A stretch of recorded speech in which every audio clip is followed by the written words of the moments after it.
Welcome to Sheffield DocFest 2025. I expect this is probably people's first panel, so welcoming you to the festival. Thank you for getting up and coming inside on this lovely morning. So I'm Charlie Phillips. I'm a producer, programmer, and occasional commissioner. Hello. I'm at the festival with Blue Has No Borders, which we crowdfunded on Kickstarter in a film called Our Land. And I also used to work for Sheffield DocFest, and as part of the market and industry sessions I was running, in 2010 we did a whole day devoted to crowdfunding, which I was very excited about at the time, and it felt like a real kind of new beginning for funding in the industry as traditional funding was declining. And it's really exciting to be here 15 years later with crowdfunding still feeling like a really exciting and radical option for combating the kind of disaster that is documentary funding at the moment, which I'm sure we'll talk about a little bit more. It'd be good to know sort of who we've got in the room. So can you put your hand up if you run a crowdfunding campaign? Oh, nobody. Okay, one person, great. Put your hand up if you've contributed to a crowdfunding campaign. Okay, most people, that's good. Well, hopefully we're going to inspire you with some tips and tricks today on how to run a successful campaign. We've got a brilliant panel here today that you're going to hear a bit more from them in a couple of minutes. We've got Dan Edelstyn, who is here with the film Power. We've got Paul Sung, who opened the festival with Tish a couple of years ago, and has done many wonderful films. Ornella Mutoni, who released the film The Things We Don't Say on The Guardian, which is a brilliant short film, and Max Upton, who is head of campaigns at Crowdfunder, got your title right, which is a brilliant crowdfunding platform that you're going to be hearing lots more about. What I'd love everyone to do, if we could go down the panel, and if you can each tell us a little bit about the film or films that you crowdfunded for, the type of crowdfunding that you did, how much you raised, the average per person, hopefully you'll remember all of this, your number of supporters, and then finally why you did it. Remember all of those? Yeah, try and do all of it in any order, in any kind of jumble. You're looking at me. So I'm looking at you first, Dan. Yeah, because you spoke first. And it was my fault that you had all those questions. Yeah, exactly. Okay. Yeah, so don't complain. Okay, so can you just remind me what the first one was? What's the project? Power Station. Yeah. So our film Power Station is playing in here on Friday night. I've got some flyers here for it, so do collect one if you're interested.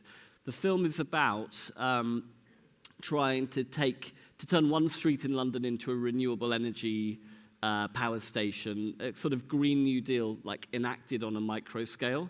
And then the argument being that this should be done everywhere across Britain rapidly to help resolve the cost of living crisis and the climate crisis. So that's the project.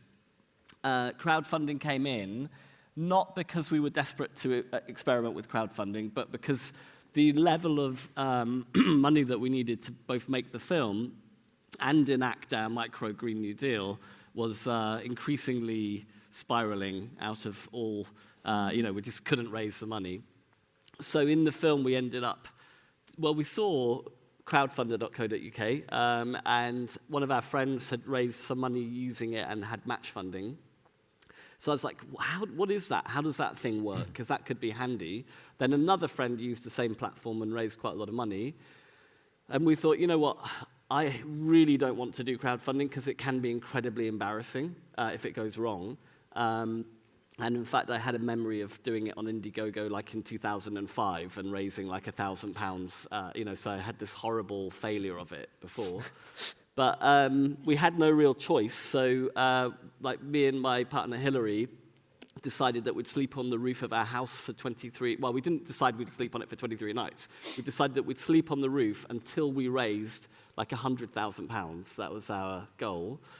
So we set up a crowdfunder and we put a bed on the roof, and we just, we'd already been building a mailing list, I should say, and we'd done quite well at marketing ourselves. But, this kind of stunt idea and the raising of that specific amount of money to move to a next step, we decided that crowdfunding would be like a really good way to do it. And I think that was like our first on this project, and we've subsequently done like about 3 or 4 different crowdfunds in different ways. That was the rewards-based crowdfunder where you offer people a service or a product if they pledge a certain amount. Lots of people wrote to us on that saying that they just wanted to donate. So, they didn't want us to send the thing, whatever it was, which insulted us because, like, Hillary's an artist and we thought our things were great. You made some nice So it's like, why don't you want the thing? But that then made us decide that in the future ones, we'd also offer you could just pledge the amount as a donation. We did that. And we raised altogether, I think, like using different methods of crowdfunding on this project, probably around 400 or 450,000. The last thing that we did, thanks very much. The last thing that we did was a bond issue, which is like, I compare it to like off-piste skiing, where you get taken up on a helicopter and just dropped off on a mountain, because it's like, it was really intense. We had to get a lawyer to do some documents for us, and we didn't have like any support,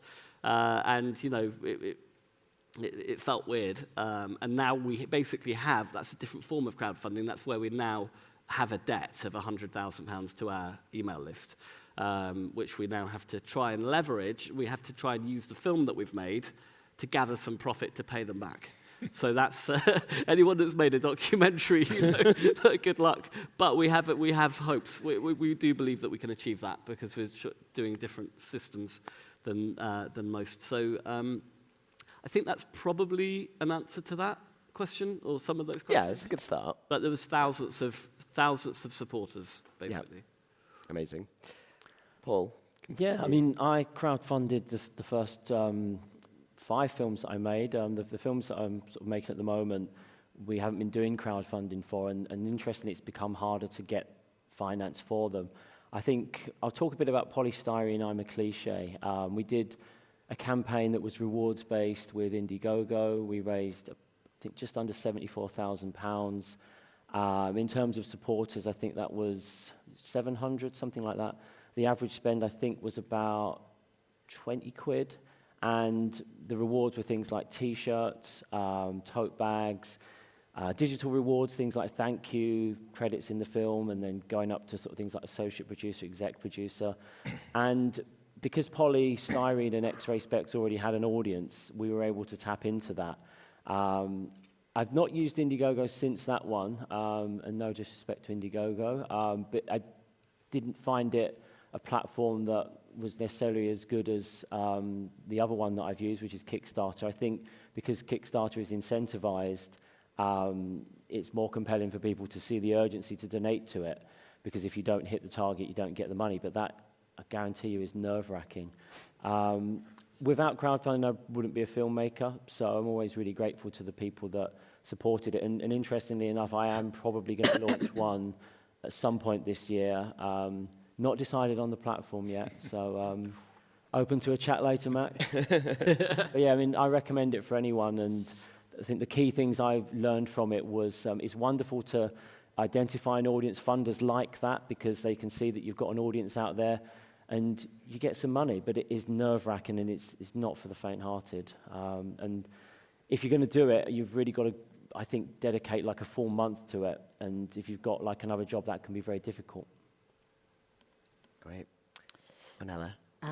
Yeah, no, it's so interesting to hear from people who've done it multiple times, because did it for my first film, which is a short doc about, I guess, looking at the legacy of mass violence in Rwanda and how it was affecting the next generation, specifically people who were born from rape during the genocide, and it's about this healing group, and we raised £12,471 for the shoot, and we reached our goal in 2 weeks, which was amazing.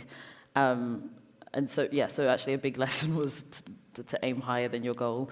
But the reason we chose to crowdfund, I was really hesitant to do it. And I knew that people often have to crowdfund their first films. I just was trying all the other avenues, and I just realized, like, a story that the story that I was doing, which is, based in Rwanda, I had heard and spoken to funders here, how it's hard to kind of find the kind of UK interest in it, and then I had explored trying to find funding from Belgium because I have a Belgian passport and there's a big Rwandan diaspora there, but because I'm not tax paying in Belgium, I also wasn't eligible for loads of funding there. So I'd kind of felt like I'd run out of options. And what was really nice about the outcome of then just putting it out there in the world was realizing that you have all of these supporters and this audience who want to see this story when this was a film that was just quietly being made without anyone's without anyone knowing about it.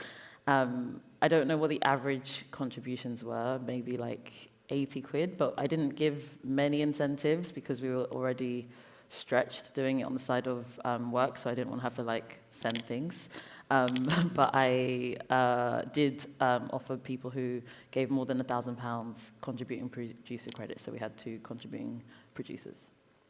Cool, thank you. There's lots of points you brought up there that I'm going to return to, but Max, you're here representing the platform, obviously, and people have an array of different platforms that they can work with to crowdfund, and some people may or may not be aware of Crowdfunder. So can you tell us a bit about the history of the company and what your model is, maybe compared to other platforms? Yeah, absolutely. So I'm Max. I head up the campaigns team at Crowdfunder, so I'm very fortunate to work with hundreds of projects every year, not just in documentary and film, but across a vast array, from sports clubs to activism, everything. It's a very rewarding job. Crowdfunder as a platform is accessible to all. We are a platform that lets people, anyone fundraise on there. You need to have a UK bank account and not doing something highly illegal, but we will let you on. Slightly illegal. You don't need to answer that. Don't tell our compliance. And we've been around for about over 10 years now, and I think the number I heard earlier was $500 million has been raised on the platform, which is an incredible amount. Within the UK, we're a UK-based platform. Our focus is on rewards-based crowdfunding and donation only, so it's not equity, it's not investment. It's very much like the campaigns that have been discussed here.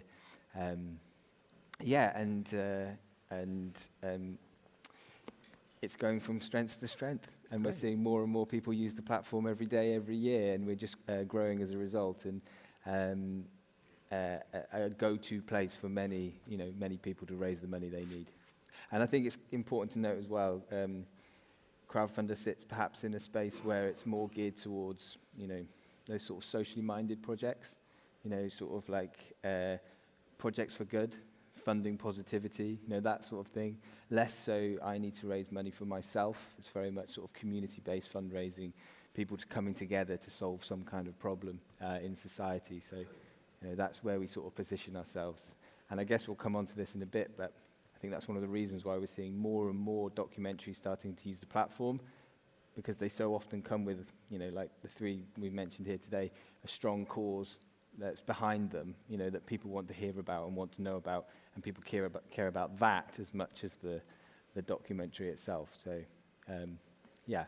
Yeah, great. And it's not only is it not just documentaries, it's not just films. You can be fundraising for anything. Yeah. We see lots. I mean, I do a lot of work with music. So I work with like music venues and rescuing music venues and saving music venues. So there's sort of like institutions like that. We do a lot with like big, campaigning activists. Some of you may have heard like people like Led by Donkeys. So they were raising money to put the tweets of politicians on billboards up and down the country whenever someone said something stupid, so we could showcase what our stupid politicians are saying. It was brilliant, and it was very scalable. So you have like, if we can raise 10 grand, we'll put a billboard up, and so everyone goes, yeah, let's do that. That's fun, If we can raise another 10, we'll do another one. If we can raise another 10, and they continued to do it and continued to showcase what they were doing. It got more people engaged with it, went more viral, and they ended up raising millions, to showcase the nonsensical stuff that was being, said online by our politicians. So there's lots, there's lots of different types of projects fundraising on the platform. Great, amazing. I forgot to say at the start, please, if you have questions for us, then we are going to have a Q&A at the end, and you can scan the code up there, and I'll see your questions magically come in on the iPad. We probably won't address them until towards the end, but please feel free to send any questions in as we're talking if they occur to you. You don't have to wait till the end. So, and the first thing it might be interesting to talk about is the kind of why of all of this. So I'm interested in hearing whether, for all of you, crowdfunding was something that you did as a kind of, I suppose like a last resort because the funding wasn't there from traditional sources. I mean, there is a kind of joy in doing it. But I wondered if any of you could speak to that, whether this was something that you kind of always embraced from the start or something that you kind of got to after exhausting all other options. I think for us, if I start, go down that way again, it's, how like in a film, often like a character in I'm just talking archetypal story types here. Like a character tries to solve their problem using the minimal possible effort and exposure to embarrassment, disaster, etc. That's definitely us, like in crowdfunding, because we did not really want to be doing it because I remembered my disaster and my scars from years previous. But what we were trying to do was sell artworks like banknote money type of thing to people that we'd printed, and we thought we'd sell £1 million worth of it, and that would be it. Perfect. Raise $1 million, put the solar all on the street, have enough money left over to put pressure on the government, finish the film, build a massive campaign, job done, go home, have a cup of tea. That was kind of our vision, or my hope anyway.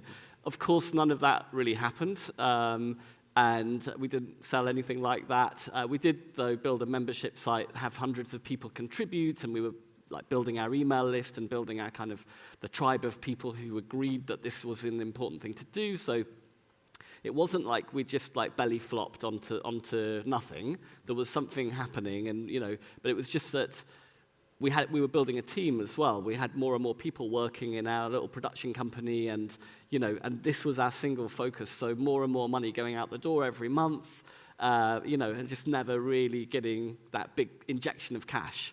So we knew that like a character in any old film, that sounds weird, but you have to raise the stakes. You have to do something that you don't really want to do because the problem just won't go away any other way. You can't brush it under the carpet.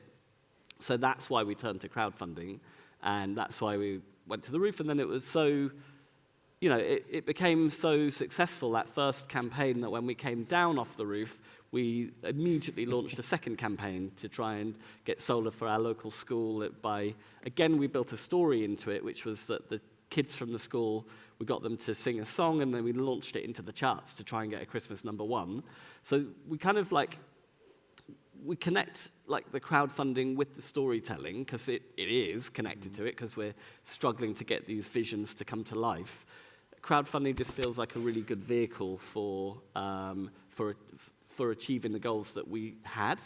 And in a perfect world, the broadcasters or the powers that be would just see what amazing filmmakers we were and are, and just download us with a large amount of cash. But as we know, those broadcasters are struggling themselves. Their advertising revenue's down. People don't watch films in the same way they used to. We also are fighting against a very conservative broadcasting system that's unwilling to challenge, the erosion of democracy, or basically just, kind of put the people first in a way. It's just mainly just entertainment and distraction that we see on television, I feel anyway. So we're challenged to try and build the world that we want, and crowdfunding is this amazing tool for doing that. So that's why we use it and continue to use it as a really important part of our fundraising and marketing, because crowdfunding, I don't think, is just a static thing. It's a static income event in the sense that you raise a large amount of money, then you do something on the back of it. But if you do it in the right way and you're continually building your email list and then you go from one crowdfunder to the next, to the next, to the next, a little bit like the Led by Donkeys example, you're scaling your reach, impact, etc. between campaigns, and it can become bigger and bigger and bigger. So, so I think we'll definitely carry on with it. It is exhausting, worrying, it's horrible in so many ways, something to do. But, I mean, and this sounds like I'm just here as a plant for Crowdfunder, but Max came on, like, he saw, if Crowdfunder see that there's traction inside of a project, they give you a project manager, which was unheard of for us, who was able to, like, calm us down, help us, you know, if we were like, oh my God, there was no money came in today, the whole thing's fucked, you know, then Max would be like a nice voice at the end of a WhatsApp, like calming us down and suggesting what we should do and stuff like that. So I think that's really important, having a little bit of support from the platform, because it's an exhausting because and horrible thing to do. it's quite a lonely enterprise, and that's quite unusual for a platform to do that, because you don't necessarily get that on Kickstarter, for example. No, I guess because we are UK based, we're relatively small, and we're a small team, but we're fortunate to work with some of the projects on the platform more hands-on. There's a lot of information on Crowdfunder as well to help you. You know, you don't need to speak to me, but especially in the case of like with Dan and Hillary and the Power Station project. It was a brilliant story in its own. So the Crowdfunder itself was a great story, and Crowdfunder is a place where there is lots of stories on there anyway, whether it's a film or a documentary, whatever you're fundraising for, that is a story in its own. And we love to just share those stories and share that, it aligns with our brand, what Power Station does. It's such a strong cause, We want to see other people doing similar things on the platform, which is why we, help the Power Station to get the most out of their campaign. Yeah. The reason it was successful was because of them. Nothing to do with... That's really kind. I'd say the other reason it was successful, though, is because of the match funding on Crowdfunder, which is not something that you get on other platforms. Because at a certain point, like, we didn't really know how to tap in, but we'd started the project off, and I think you have to just begin to get those first few pounds coming in, but then you can tap into these match funds, which, like... during the earliest period of that campaign, if someone put up to £250 in, it would get matched by 2 different funds on the platform. So a lot of people are like, oh my God, I'm going to give 250, because they can immediately see it leaps up to 750. That was really useful for us, because that created a little bit of a frenzy of donations, which got us up to it didn't, it's capped. So it didn't keep going all the way to the 100,000, but it gave us a massive momentum, and it was really exciting to just see that. And you want your backers to feel invested in that moment of seeing it go up, so that they tell their friends about it. Yeah, and you mentioned the average donation at the start. When there's match funding at play, so someone's doubling your funding essentially. We see that average donation go up. So on Crowdfunder, it's £40 average. If you've got a match funder involved, it goes up to 70. And of course, the match funding on top of that is then double that, so 140. It's £100 more. I guess it's a given, but the psychological side of it, of the supporter goes, oh, my money's going further, therefore I'll give more.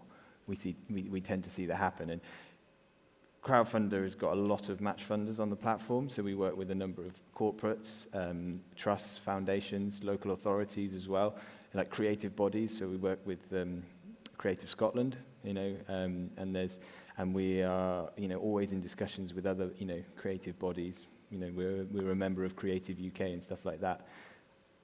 I guess the key thing I'm saying as well is that you don't need match funding available on Crowdfunder, but you can bring your own to Crowdfunder as well. And you can leverage that in a way. So, Crowdfunder isn't always the answer to your full fundraising. To raise the full amount of money you need for your film. It might be a part of it. You might have funds that have come from a larger philanthropic investment or donation, or it might be a match fund, and then you could leverage that on the Crowdfunder to encourage people to give more. And we see people doing that now to good effect, because, like Dan said, the excitement from the supporters' perspective as well. They're like, okay, this is good, this is going up quick. And crowdfunding is all about momentum. We mentioned it's a public-facing thing. It can be very daunting if your total is growing exponentially. Success breeds success, and people like to support things that are doing well. So yeah, I mean, have a look on the platform at what match funding opportunities there are, but also feel free to get in touch because we can look to represent any, match funding that you might have on the platform as well. Great. Ornella, can I come to you to Yes. sort of return to this question of the why of it all? I think shorts are particularly hard to fund. Yeah. Always have been, but particularly at the moment. So did you try and get traditional funding initially? Yeah, so I went into it quite hopeful and naive about the funding landscape, and then slowly realized there's not that much short doc funding. You might not be eligible for all of it, either depending on the story or the territory you're in.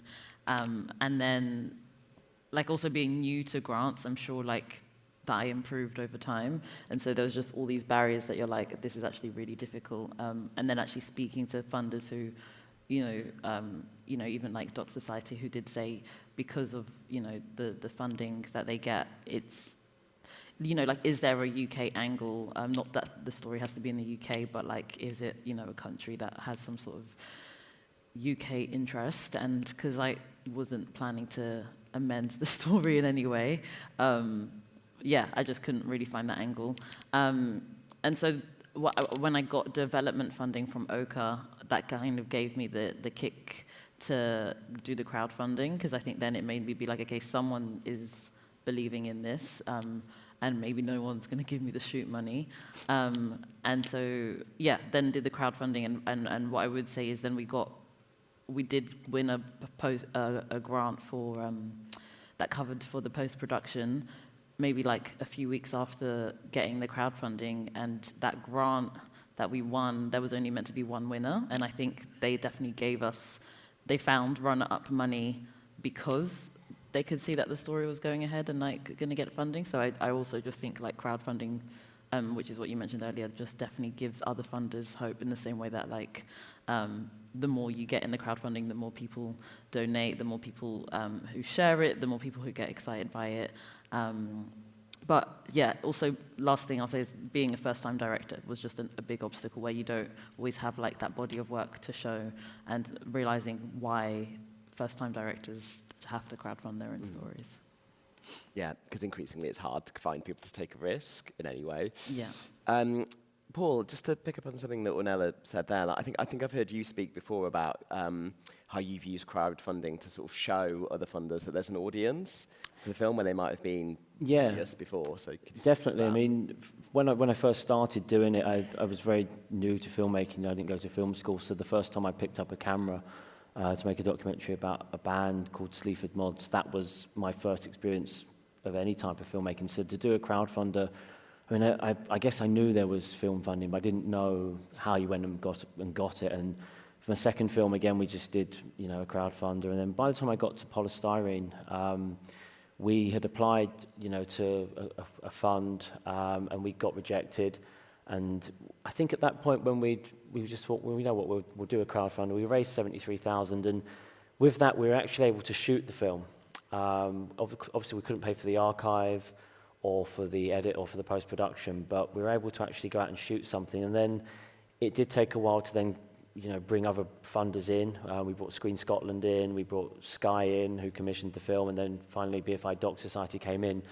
And it was that money, though, that was able to demonstrate that there was an audience for, this film, and also actually give us the means to make something. And I think very early on, it's so competitive, and it's not that funders think this isn't a good project. It's just that the demands on their funds are astronomical, and so you need an edge, and that edge is sometimes being able to make, a really strong sizzle reel, because you can make a great sizzle reel without shooting anything if you can find, things online and put them together, and you can use whatever you want, obviously, because it's not released commercially.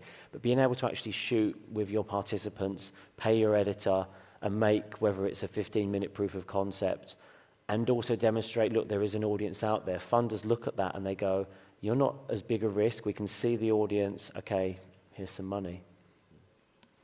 Amazing.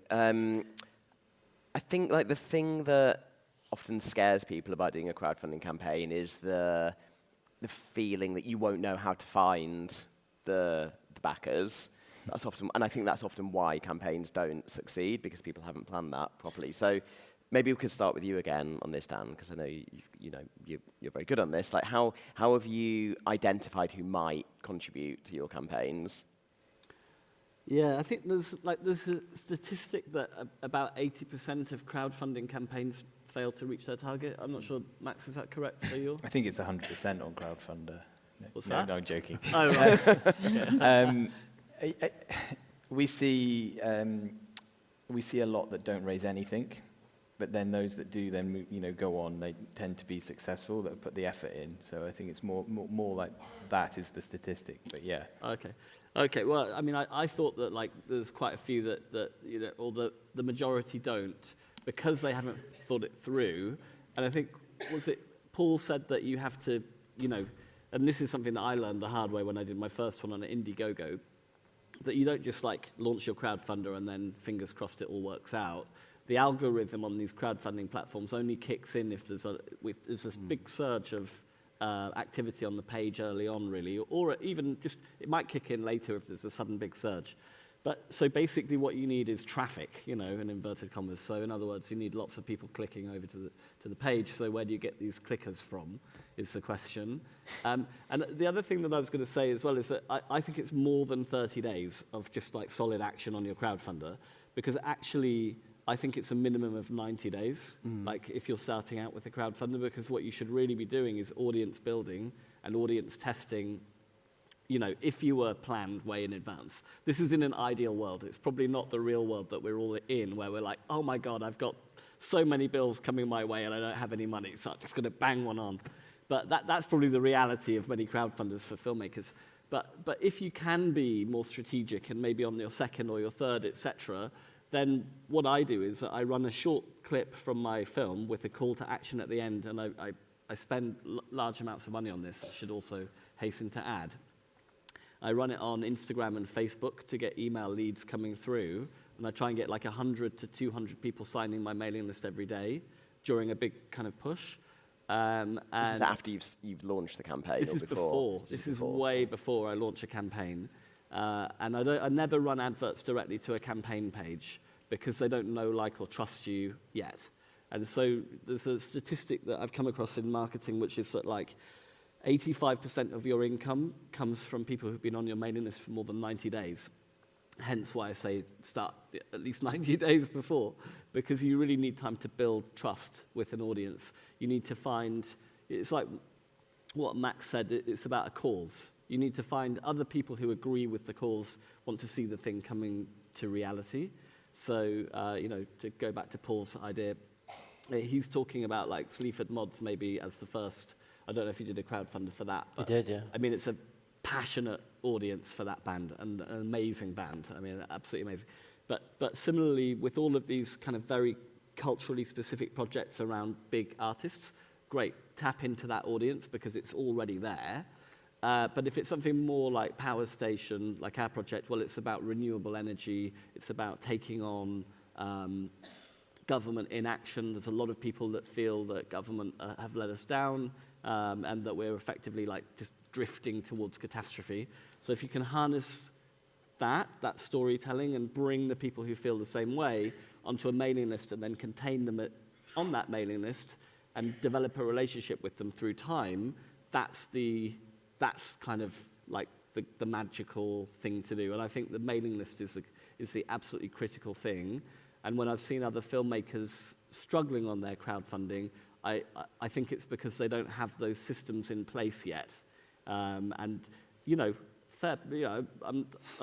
don't mean to like be kind of saying that they should, because filmmaking itself is like a massive skill that takes years to learn, and it's hard, So marketing, again, is like another skill. And like filmmakers are holding an awful lot. The whole industry basically is like a leaning tower of Pisa balanced on the precarious lives of filmmakers at the bottom of it. Right. Yeah, so I think that filmmakers should learn these skills because we don't have a choice. but like it's a lot to ask them, you know. I don't even remember what your question was. I'm just ranting now. No, it was good. I mean, you answered it about how to find the audience, and I think maybe in your case it's quite. I don't know if it is unusual actually, but I think that thing of like building up the mailing list before is maybe not something that every filmmaker does. I don't know if that's something you two did when you ran your campaigns. No, it's a really great idea, and I think your point about 3 months starting beforehand, I was always like 6 weeks, but 3 months, the more time the better. I mean, how we did it on each of the films was using a little bit of PR, often with people doing us favours, which isn't always going to be possible, but getting a bit of press. I mean, if you can get in to like, you know, a couple of sort of national newspapers, then, you know, that's exposure. Key to it is social media. It's all changed in the last, 5 years now. Obviously, you need to sort of spend money to pay for sponsored posts on Facebook, Instagram, and Twitter, or X, whatever it's bloody called. But back in the day, on Twitter, when Twitter was good, back in the good old days, you could run a campaign on it, and when you look at the metrics on your crowdfunding page, you get a breakdown of where the platforms are. And Twitter always used to be top, followed by Facebook, followed by Instagram. The last time I did one, that had reversed. It was Instagram at the top, then Facebook, then Twitter. So I think that's important in terms of having people aware of it through whether it's, they read an article in a magazine or a website about it, or having some champions of the project that have got a lot of followers. And again, that's not easy. But if you're making a film, about a subject, whether it's, films, that Dan and Ornella have done, where people are going to be interested because it's about doing something that's good for the world, raising awareness. People will get interested. You just need people who've got lots of followers to champion it, and being able to identify who's the person that's going to help. Who's got a million odd followers that will share this, and then you can find the audience, I think. And to line them up before the campaign starts. Yeah, absolutely. That's what we did. Yeah. Sort of have them ready to go rather than launching and then going, oh my God. On the last day, like, do you mind tweeting this? Yeah, exactly. What about you, Ornella? Like, how did you identify the audience? Yeah, I have a different example Yeah. which might suit people maybe raising a smaller amount of money, that we were just shooting our shot.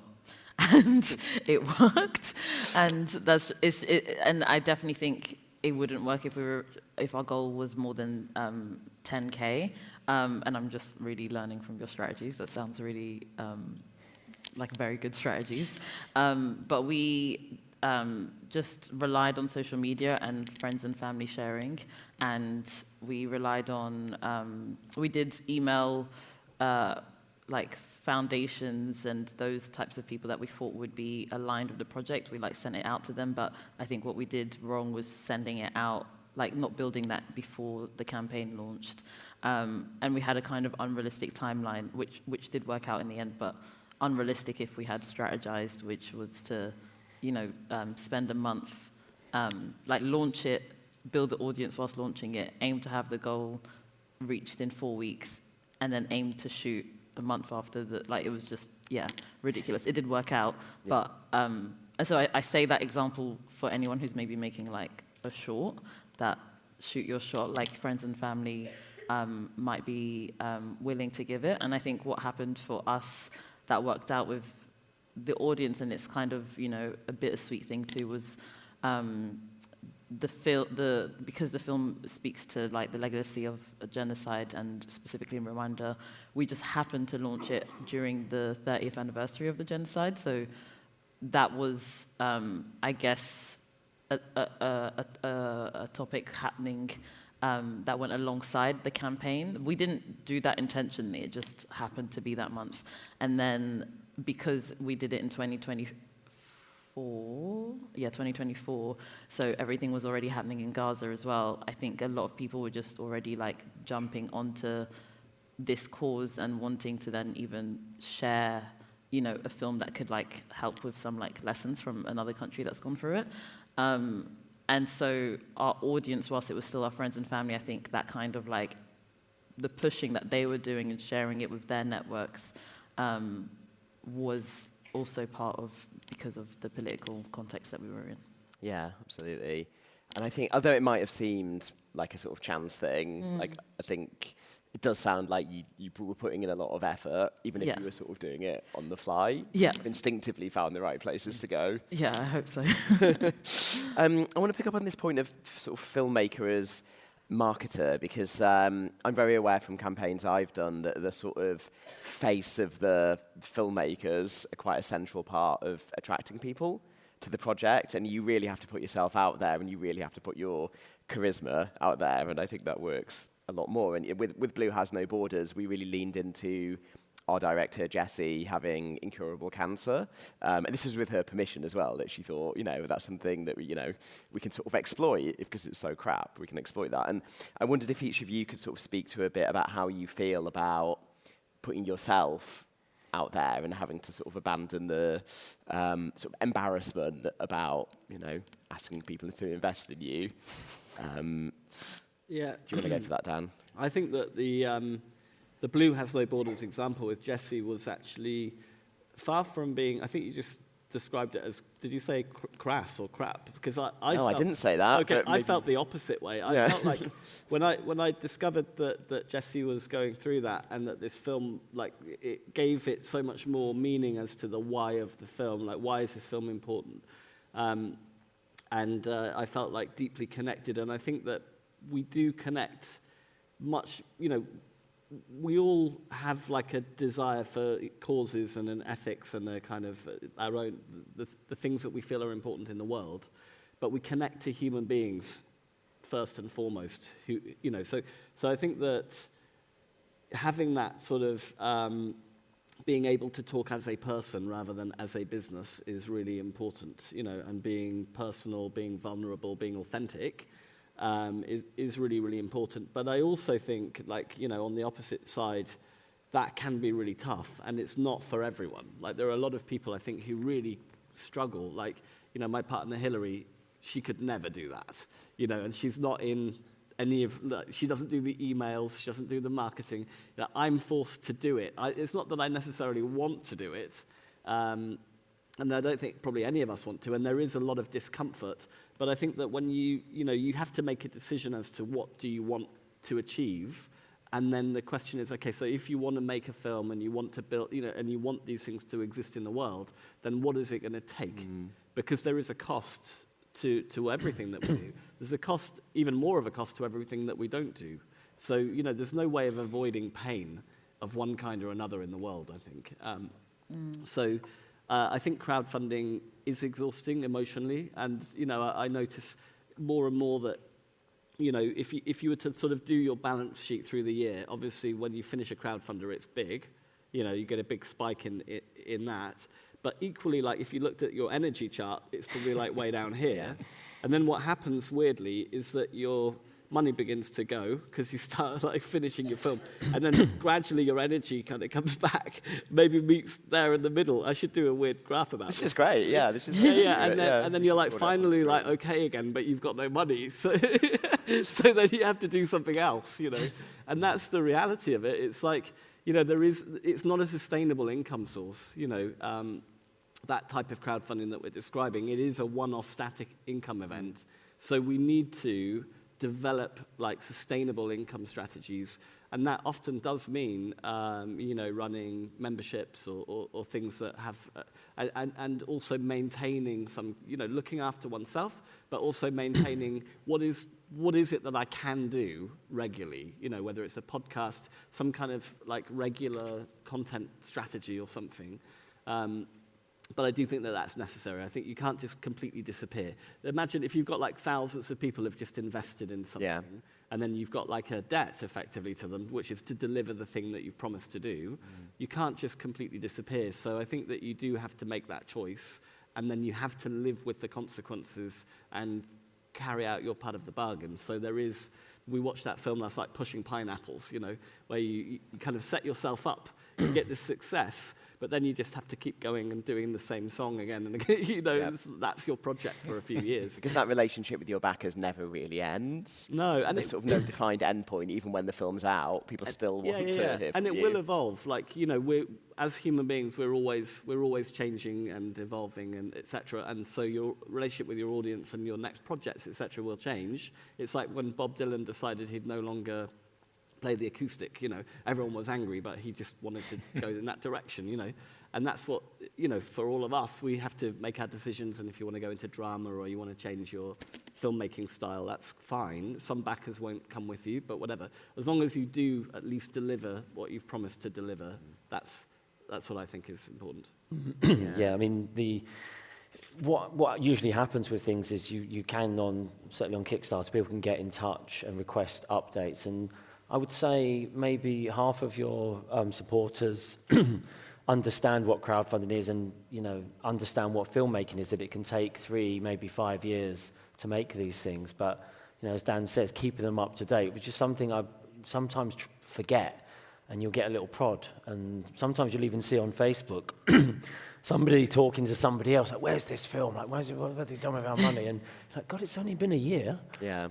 So you have to really remember that. And I think in terms of putting yourself out there, that's something, I've never recorded like a video saying, doing a Bob Geldof and saying, give us your money or anything like that. But I think if you doing that and people seeing the face of it, particularly, with somebody like Jesse and Jesse's situation, I think is really effective.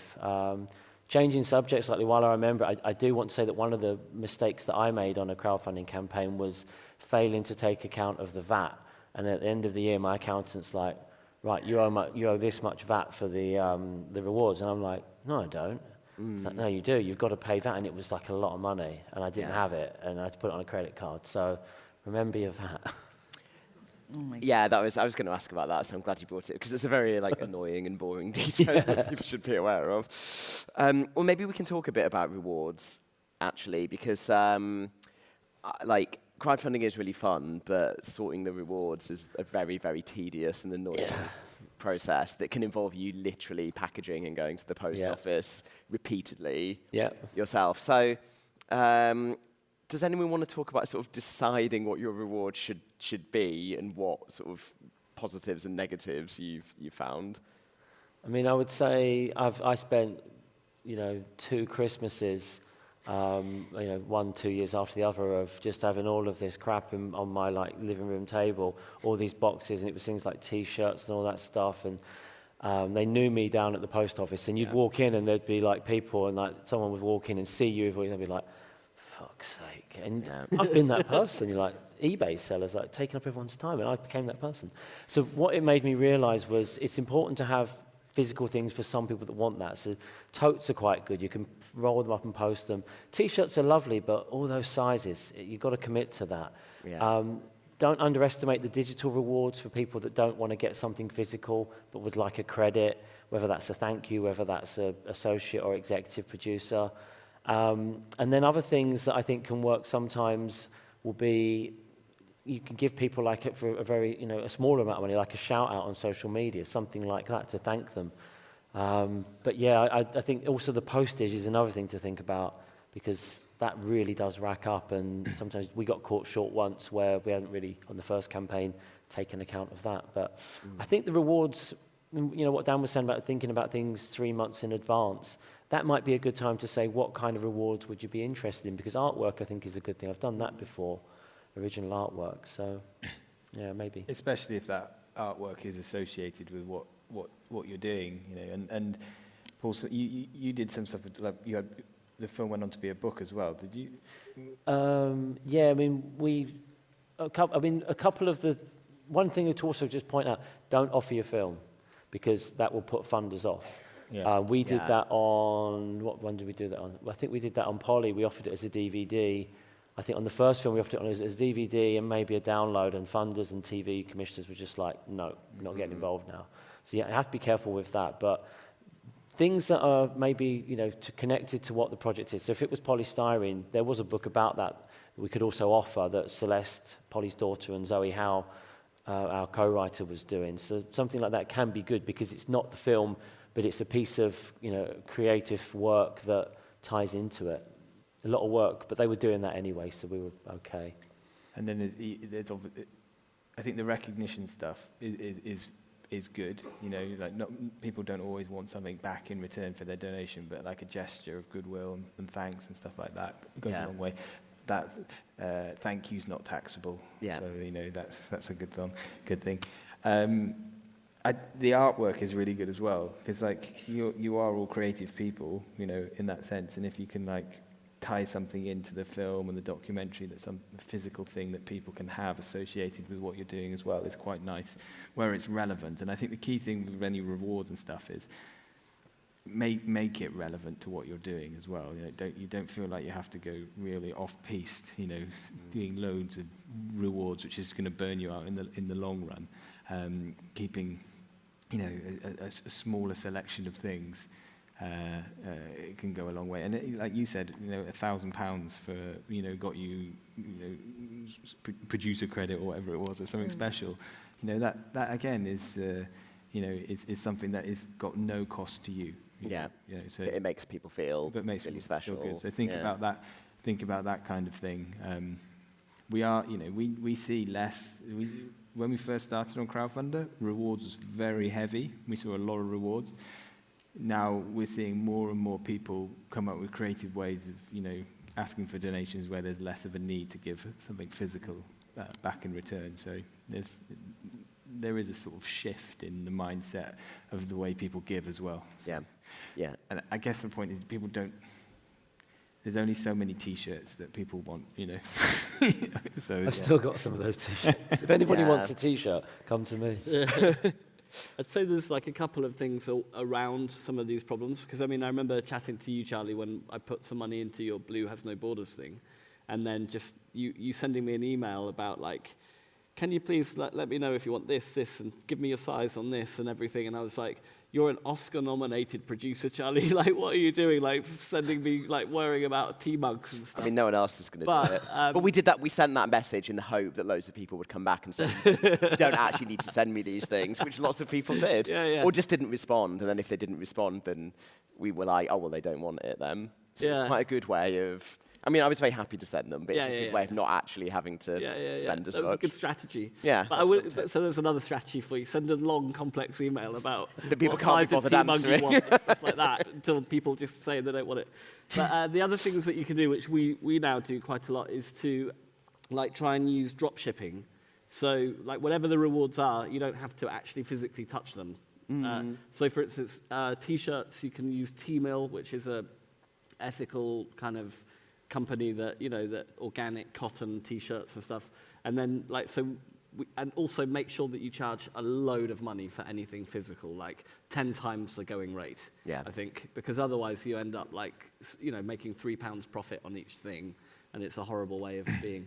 But so print space is another one where you could just when they buy it, you just go in and fulfill the orders, and then it gets sent. And then the other thing you can do is to set up a drop-and-go account with the post office, so that basically your debit card is being put behind the bar in the post office, and then you send someone, we've got some street children, well, I say street children who live on our street that work for us, and we send them to the post office so we don't get the wrath of everyone, and they just go straight to the front of the queue and give this bag, and then they give a little number with a thing on it, and then the post office just take it in, and the street child could go home at that point. It's like a Charles Dickens novel. 50p, and then it all gets done for you, which is quite good. So did the children get paid for this?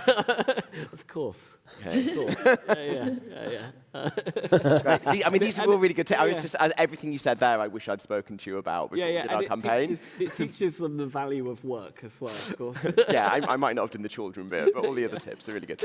We're going to come to audience questions in a couple of minutes, so please do think of some good questions or send them in Slido.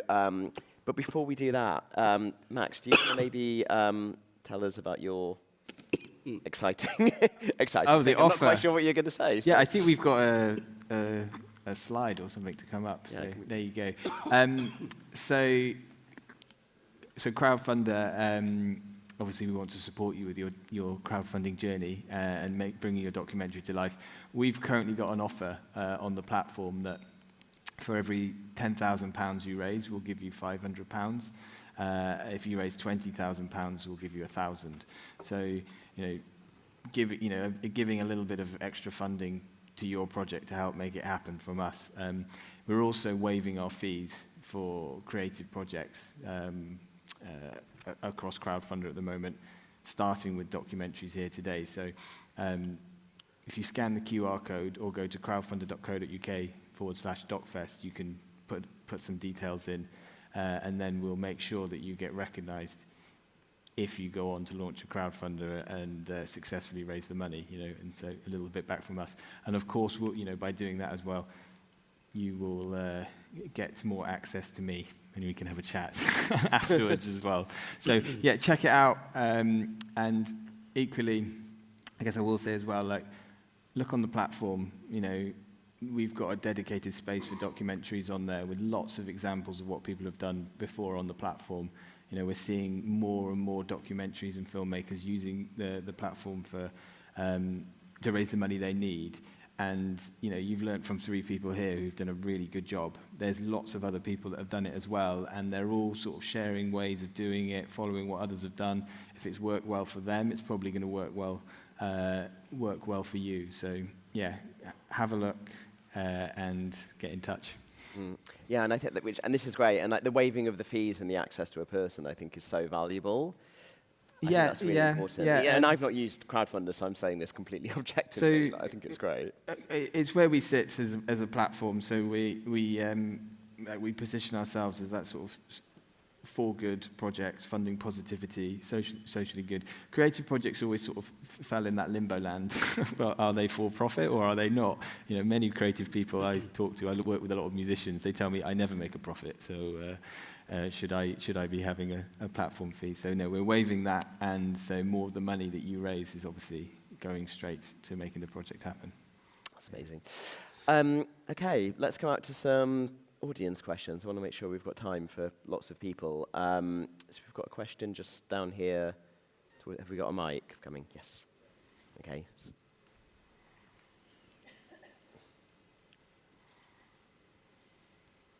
Hi, thanks so much. It's really been very interesting, and I've been a great cynic about this. Having been a film director for 25 years and going through very conventional channels and being lucky enough to be funded, most of the time thinking that really what this meant was that I wasn't really going to get paid as a director. And having 2 young children, I had to bring money in, while I was directing. So, yeah, I thought it was just a way of just not paying me. But it's been wonderful to hear about the ethos and the ethical nature of it and what Crowdfunder is doing. So it's really restored my faith in this, and it's exciting and democratic. What I'm interested in is how you're going to, what is the dialogue you have with distributors, platforms, broadcasters, because obviously they also like to have editorial control a lot of the time in terms of a film. And if you've already pre-made it and you're approaching them with something that's completed, what kind of dialogue do you have with them? Do they want to change things? Do you go in advance before you've finished? So how does that interface? Because at some point, you've got to kind of go back into the system. Having been a kind of free-range chicken, you're suddenly having to go back into, the establishment. So I'm interested at that interface and how that works. I think you have to see the crowdfunding element as part of a finance plan. So rather than seeing it being the be-all and the end-all of a project, which it can be if you raise enough, but the way I try and think of it is, right, if I can't get development funding for something, but I can maybe raise, £40,000 on a crowdfunder, once I've paid throughout the rewards, the fees, etc., and if I've still got 25 grand left, that's my development budget to, make the first part of the film or shoot the first part of the film, then bring in other people. And that is a bit of a risk, because if you then don't bring in other people, you could be in trouble. I think the way that Dan's done it is amazing, because you've made such big sums that you can do a lot of it and then have a finished product. And I think it is much more risk adverse now in terms of what commissioners want, and I don't know that any are particularly keen on this sort of model, but the snobbery in the industry from commissioners around crowdfunding is inexplicable now, because we're in a period where they don't have the funds or the willingness to take risks. They want programs about famous people, true crime, and weird, wacky, and wonderful. So I think they get to be less picky and dictatorial. So I think this is a real, every so often things come along that shake up systems, whether they're technological developments or they're cultural movements, things like punk, things like rave. And crowdfunding is, in terms of funding, it's the punk of the funding world. And so they need to either accept it or move out the way, because, without getting into a thing of slagging off public broadcasters, their time is up. YouTube is the biggest thing, that's bigger than all of them put together. And this is a way of reaching an audience directly. Pretty soon, their budgets are shrinking, they're not commissioning much. There's a way to get directly to people now that really supersedes them. So if they can't get on board with your finance plan and your funding model, they'll be left behind. Just killed my career. No, don't worry. Yeah. Okay, we've got a question down here. Thank you. Yeah, I really want to echo what Paul has just said. I think the time for those establishment commissioners is over, because I just think they're out of touch. Because the way audiences are moving, they don't rely on broadcasting anyway. They're not watching television. They're watching all these other platforms. And I think that's where us as filmmakers, we've just got to do a shift now to think differently. And I think that is actually, we've got to see it as an exciting thing, because it's like taking over, isn't it? Taking over the asylum that has been run for far too long by really short-sighted commissioners. Snobbery, as you were saying. I guess I wanted to ask you, Charlie, with your film, did it make a difference that there was two of you very sort of, prolific execs on board? Does that help in the crowdfunding area? Yeah, it definitely did. I mean, my co-producer on the film was Nikki Parrott from Tiger Lily, and neither of us had run a campaign before, but had obviously built up many years of contacts and goodwill. And Jesse knew a lot of people as well. So that definitely helped, that this was the kind, we sort of said to people, we've helped you lots in the past. I'd personally contributed to many, many crowdfunding campaigns, and then literally wrote, I went back over 15 years of my history on Kickstarter and Indiegogo and wrote to every single project, literally saying, do you remember I supported your project? When now it's, now the virtuous circle needs to come back around. So yeah, I think, and Nikki did some of that as well. So yeah, I definitely think it helped. And it's interesting to think about, if we did it again, whether we could do it in the same way. But I mean, that's certainly my tip for a lot of people, is that if you build up goodwill in the industry, then that goodwill comes back to you. So it all really comes down to being a nice person. And I think that's, for a lot of people, I think that's how you succeed in the industry, is just don't be a dick. Can I just say one thing on that as well? I think that Charlie, it comes back to what Ornella was saying as well, which is that, authority, the people who are running the campaign will achieve the goal of making the film, right? So if it feels like, if you're reading the thing and it feels like they're saying something that just won't come off, I think that's not going to help the crowdfunding thing at all. But I think the fact that, Charlie's had all that experience makes people feel like they're in safe hands. But I think that's a kind of litmus test that people will be running in a kind of subconscious way when they're reading your crowdfunding thing. Yeah. Yeah, and feeling like the film's actually going to happen. Yeah. It's not just going to disappear. And that there are safe hands and there's a team, etc. I think that's important. Absolutely. Have we got some more questions? Yep. Oh, we've got a couple of hands down towards the front, so I'll take this man on the front row first. Hi, yeah. So a lot of the discussion so far has been about production and not so much about distribution. And my one experience doing crowdfunding, what I found, there's a double-edged sword. So it was, on on one level, you've got all your funders become your advocates. I wonder if you could speak to that. But on the other side, because you've got no one bought in, you've got no mainstream funding, you don't have that backup. So then you're on your own again when it comes to distribution. So that's what I found. I did a film called The Nettle Dress a couple of years ago that did well, but it was a lot of work, both funding it and distributing it. And I was wondering if you could just talk a little bit about that, moving from having made the film, you've funded it, you've made the film, then now you've got to take it out into the world, and how you can utilize your lists and your followers and such. I could go for that if you want. I'd say, I mean, The Nettle Dress was distributed by Dartmouth Films, wasn't it? Is that right? For 1 year. Most of it I did it. Oh, well done. Yeah, that's amazing. Well, I think that, you don't necessarily have to be an all or nothing, one or the other type of, there's no one saying that. And I think Paul was making that point earlier on. You can start with crowdfunding. It's not necessarily saying that you don't want to collaborate with places like Doc Society, BFI funding, etc. So I think you have to be careful not to piss these people off too much, Paul. You need to try and retain a little bit of bridges, but you are right. They are.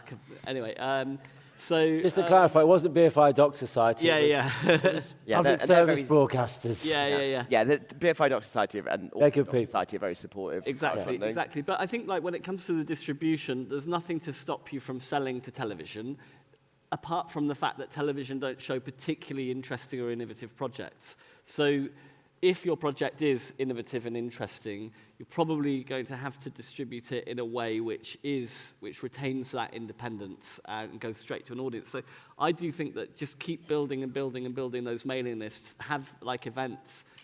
When Bank Job came out, which was our previous film, it was the height of lockdown, so it was very hard to do that kind of little cinema window that so many indie documentaries do. But we sold thousands of tickets to live stream broadcasts of it, etc. And then we've used it subsequently this might sound too marketing-y, but we've used it as a lead magnet to get people to sign up to our mailing list. They get to see Bank Job for free, but the deal is that they need to sign up to watch it. Or some people even pay to watch it, and etc. That's really good, because then we have a log of every single person who's seen that film, and that film is like a key for us. That film is like a key trust builder, that then builds the trust that, okay, we can do this next film, so it inspires those people to come in and put, £100 or whatever down into our next funding things. So using your previous projects as a building block, stepping stone for the next, is kind of like how I think of distribution in the long run. But in the short run, we're still going to go to the cinemas. We'll still sell to television, and we'll still recut it if television provide the money. But we're not holding our breath. And Ornella, just on you, at what point did The Guardian come on board? Had you already funded it, and they? Yeah. In the case of short docs, it's also definitely worth getting in touch with the distributors. I had already got in touch with them a year before we crowdfunded as one of the avenues we were trying to find funding. So they knew about the project, but we'd never had a chat about it. And then got back in touch when we reached our goal, and they replied immediately. And so I think that was definitely an interest, especially because they can't provide the funding for the shoot and post-production. And then heard about it before we went on the shoot, but wanted to confirm once they saw a rough cut. And so, for anyone making a short doc, I definitely think get in touch with the distributor that you're hoping your film to get on before the shoot, if you can, and showing them that they have that money, because a lot of short doc platforms only give up to maybe 10K to make a film. Will probably get them to be on board, maybe give you the rest of the completion fund, or just acquire it, which in the case of The Guardian, they acquired it after they saw the rough cut. Okay, brilliant. And just a shout out on The Nettle Dress, by the way. It's an amazing film, and I think what you did with the release is one of the most brilliant releases of an independent doc, and the film's amazing as well. So check it out. I've just got a question up here, a couple of rows behind. Thank you very much, all of you, for your great insight. It's really helpful. Dan, you mentioned do not give your documentary away, essentially, like don't send a DVD or something like that, because that's what some of the broadcasters won't appreciate. Oh, sorry. Paul. Sorry, Paul, yeah. I was just wondering how you then, because I guess a lot of backers would like to see the final film, of course. Not everyone might have the opportunity to see it in cinema in the UK. There might be backers from abroad. How do you tackle that? How do you show the final? Yeah, I mean, it's a difficult one because at one hand, it's the supporters that have enabled you to get off the ground, and you have a duty to them.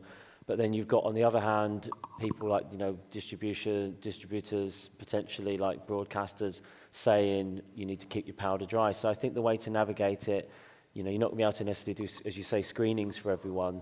I think if there's a way to, do it down the line so that you can be very clear up front and say, and after a certain point, there might be a link to watch, or we might do, a watch along. I think if I do one again, that idea, Jeannie Finley with her film My Fat Friend, which she initially distributed with her team, they had wonderful success in doing these watch-alongs where in multiple territories you'd watch the film along with Aubrey, who's the subject of the film, and Jeannie, and you would sort of, join in and talk about it online. I think that might be the key, because that's like an online premiere, it's secure. Technically, probably somebody could still grab the film. I don't know about the technology behind that, but that involves them. It's like an online premiere, so that might be the way to do it. And whether a distributor or a broadcast has a problem with that, I don't know, it might be tough. Great. We are almost out of time. If anyone has like a super, super quick question that you can do in like a few seconds, yeah, we've just got someone in. So if you can be like very, very quick question. There might be a lot of people here who are experts in filmmaking, but not marketing and social media, etc. So I'm wondering, can you employ somebody to do the marketing, crowdfunding, and pay them with either agreed flat fee or percentage of the crowdfunding that you manage to raise? Does someone want to answer that in like 30 seconds? Could just be yes or no. You can. I think, but be cautious not to give them full. How do I say this? Just give them everything to do. You want to be a part of it because you're part of the project and making it happen. So don't lose that human element that you bring. That some of these guys have mentioned as well. People support people. People like to get behind the people behind the film. So don't lose that element of it. And you're going to be the real driving force to making it happen. So yes, get someone to help you do that, but don't let them just do it on their own, if that makes sense. Can I just say one quick thing on this? Yeah. It's a bit of a plug, but I'm just finishing a book off about crowdfunding. So it will be designed and at the printers like in the next few weeks. But I'm giving it away if people come to my film. You'll need to email us and prove that you've been to our film, and you'll get a digital download. And then we're going to build a little membership on the back of that, where we'll give a little bit of support. Because, no one can do it. I think Max is quite right. No one can fully do it for you. There's the amount of you that needs to be in the campaign. You can't just press a button and then vacate the room, unfortunately. In terms of the crowdfunding. Obviously, in terms of this event, we can leave the room, can't we? Yeah. Yeah. Well, thank you. This is a great discussion, I think. So, as Dan said, obviously, you want Dan's book. Power Station is on Friday, Sunday, and Monday. Definitely Friday. As for the others, I can't remember, but it's definitely on more it's than definitely once. on Friday. Tish and Poly Styrene are available on all good digital platforms. Yeah. The Things We Don't Say is available on The Guardian. Blue Has No Borders is on Friday night as well. Sadly, it clashes with Power Station, so make your choice. Or come Make it wisely. It's also on Saturday morning. Are you offering us a book? Sorry? You're going to offer a book? He's got ice No, but cream. there's free ice cream. Oh. Ice cream. There's free ice cream, yeah. That's also on. And yes, check out the Crowdfunder platform and the special link, which was crowdfunder.co.uk/docfest. Yep. There you go. And thank you so much, everyone, for coming along to this panel. It was great to see so many people. And enjoy the rest of the festival. Hope it's great for you. Thank you.